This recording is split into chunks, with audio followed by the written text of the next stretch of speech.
આ દોરી ખાલી પતંગ ચગાવવા માટે નથી, માત્ર 10 દિવસમાં હજારો પક્ષીઓને ઈજાગ્રસ્ત કરે છે. આકાશમાં રંગબેરંગી પતંગો છે, પરંતુ પક્ષીઓ માટે એ જ આકાશ જંગ બની જાય છે. તો શું આપણે પતંગ ઉડાવવાનું બંધ કરી દેવું જોઈએ? નહીં, માત્ર થોડું સમજદાર બનવું છે. પક્ષીઓનું પણ એક નિશ્ચિત સમયપત્રક હોય છે.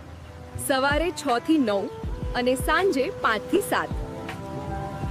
આ સમય દરમિયાન પતંગ ન ઉડાવો અને ચાઇનીઝ દોરાનો ઉપયોગ તો બિલકુલ ન કરવો. આટલું ધ્યાન રાખવાથી આપણે સૌ મળીને 80% પક્ષીઓનો જીવ બચાવી શકીએ છીએ. જો કોઈ ઈજાગ્રસ્ત પક્ષી દેખાય તો સ્ક્રીન પર આપેલા નંબર પર કોલ કરો અને આ વિડિયો શેર કરો.